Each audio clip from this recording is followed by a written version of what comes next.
बिस्मिल्लाहिर्रहमानिर्रहीम। मैं पाइथन के इस लेक्चर में आपको वेलकम करता हूँ। उम्मीद है कि आप खैरियत से होंगे।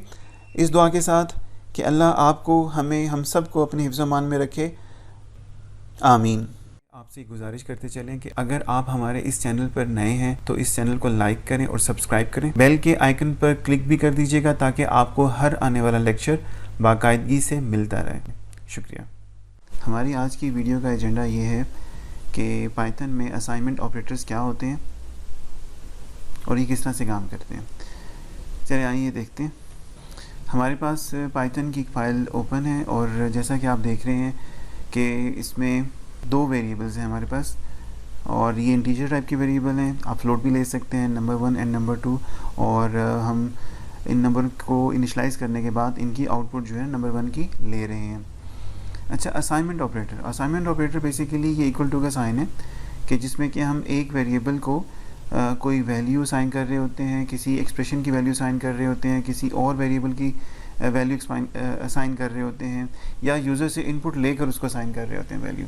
गो कि अभी तक हमने यूज़र से इंटरेक्शन नहीं देखा पाइथन में, लेकिन हम इस चीज़ को अंडरस्टैंड करना चाह रहे हैं कि असाइनमेंट किस तरीके से एक वेरिएबल को वैल्यू असाइन करता है, और हमने यहाँ पर असाइनमेंट ऑपरेटर यूज़ किया हुआ है।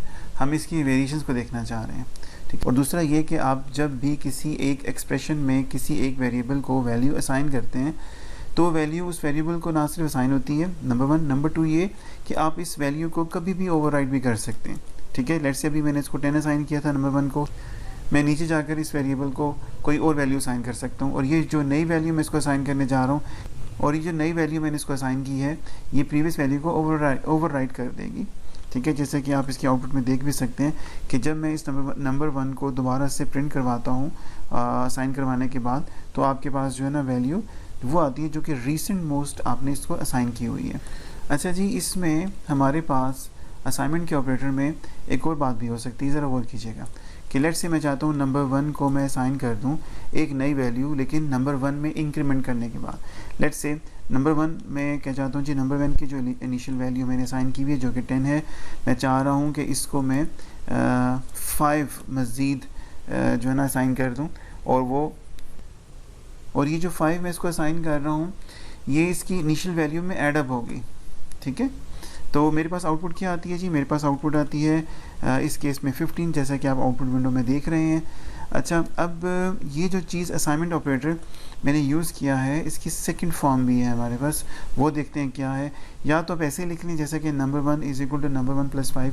हम पाइथन को क्या कह रहे हैं कि नंबर 1 को असाइन करो, क्या नंबर 1 की जो इनिशियल वैल्यू है उसमें 5 का इंक्रीमेंट करो और नंबर 1 को दोबारा से असाइन कर दो। इसकी एक शॉर्ट फॉर्म भी है, वो क्या है जी, हम कहते हैं number 1 plus is equal to 5, ठीक है। मैं इसको कमेंट कर रहा हूँ। अब ज़रा देखिएगा ये क्या, ये सेम स्टेटमेंट है, ये स्टेटमेंट एग्जैक्टली सेम है कि आप लिखें number 1 is equal to number 1 plus 5। Exactly दोनों सेम स्टेटमेंट्स हैं। ये ज़रा सी शॉर्ट इसकी एक रिप्रेजेंटेशन आप कह लें, ये हम ये कह रहे हैं कि नंबर 1 को असाइन करो वो वैल्यू जो कि नंबर 1 के अंदर ऑलरेडी है, उसमें 5 का इंक्रीमेंट करो और दोबारा से नंबर 1 को असाइन कर दो। उसको हम एग्जीक्यूट करते हैं, देखिएगा एग्जैक्टली हमारे पास 15 ही आंसर आता है, ठीक है। एक आपके पास असाइनमेंट ऑपरेटर की वेरिएशन हमारे पास ये है जो कि प्लस के साथ है, एडिशन के साथ है, ठीक है जी। अच्छा, यहाँ पर आप नंबर भी ले सकते हैं, यहाँ पर आप कोई और वेरिएबल भी ले सकते हैं। लेट्स से नंबर 2 जो कि इसमें 5 ऑलरेडी था, आउटपुट चेक करते हैं, 15 हमारे पास आता है। नंबर 2 को आप जो है उसमें वैल्यू 7 कर दें, आउटपुट चेक करें, आउटपुट आपके पास 17 आ रहा है, ठीक है। तो ये एग्जैक्टली वर्क करता है। आप number 1 is equal to number 1 plus something कर लें, या number 1 plus is equal to something, some variable, some value, some expression, some evaluation, जो आप चाहें आप असाइन कर सकते हैं यहाँ पे।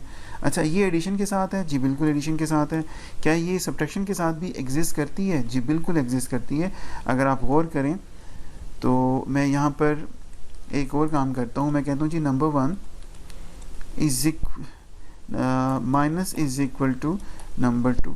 हम क्या कहना चाह रहे हैं, हम चाह रहे हैं कि जी नंबर 1 को असाइन करो वो वैल्यू कि पहले नंबर 1 में से नंबर 2 माइनस करो और उसके बाद नंबर 1 को वही वैल्यू असाइन कर दो। आप इसकी आउटपुट चेक करें तो आपके पास एग्जैक्टली वैल्यू वही आती है जो कि आप इस एक्सप्रेशन को लिखने के बाद यूज़ कर सकते थे। वो क्या थी जी, आप यहाँ कह सकते थे number 1 is equal to number 1 minus number 2। ये स्टेटमेंट लिख सकते थे आप, या ये शॉर्ट स्टेटमेंट लिख सकते हैं, इट्स अप टू यू, जो आप यूज़ करना चाहें। क्या ये वेरिएशन आपके पास बाकी जो मैथमेटिकल ऑपरेटर्स हैं उसमें भी एग्जिस्ट करती है? जी एग्जैक्टली एग्जिस्ट करती है। हमने एडिशन के साथ देख ली, हम इसको मल्टीप्लिकेशन के साथ भी देखते हैं। अगर आप लिखना चाहें number 1 multiplication is equal to number 2, तो हम क्या कहना चाह रहे हैं कि नंबर 1 को आप असाइन करो।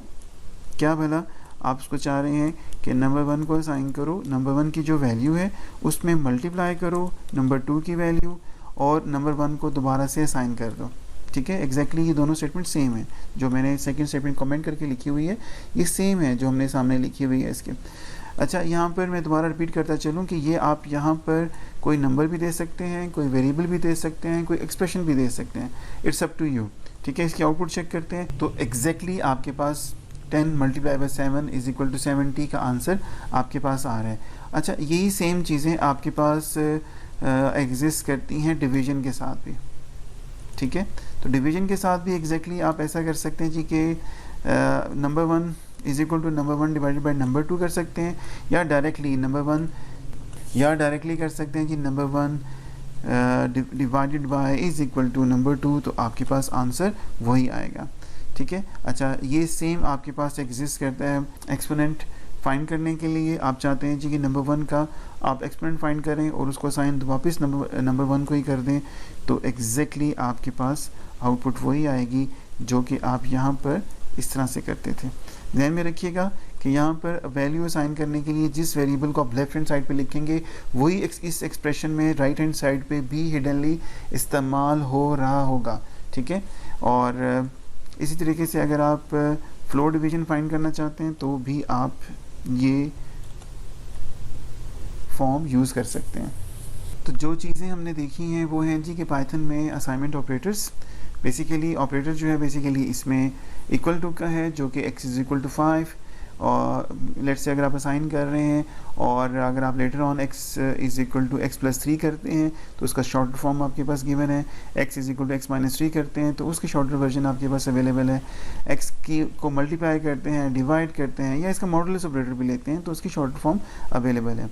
आप इसकी फ्लोर डिवीजन या इसकी रेज़ टू द पावर अगर फाइंड करते हैं तो उसकी भी short form equal to, plus is equal to, minus is equal to, up to so on आप तमाम में इस्तेमाल कर सकते हैं। तो ये चीज़ें थी जी कि पाइथन में असाइनमेंट ऑपरेटर क्या है, किस तरीके से इस्तेमाल होते हैं। उम्मीद है आपको ये चीज़ें समझ आई होंगी। यहाँ पर हम आज का लेक्चर ख़त्म करते हैं जो कि असाइनमेंट ऑपरेटर से रिलेटेड था। थैंक यू फॉर वॉचिंग, आपका बहुत बहुत शुक्रिया। यहाँ पर मैं आज के इस लेक्चर को ख़त्म करता हूँ इस दुआ के साथ कि अल्लाह आपको अपने हिफ्ज़-ओ-मान में रखें, अल्लाह आपको आसानियाँ बांटने की, आसानियाँ समेटने की हिम्मत, तौफीक और इस्तिताअत अता फ़रमाएँ। अपने इर्द गिर्द के लोगों का बहुत बहुत ख्याल रखिएगा। थैंक यू, अल्लाह हाफ़िज़।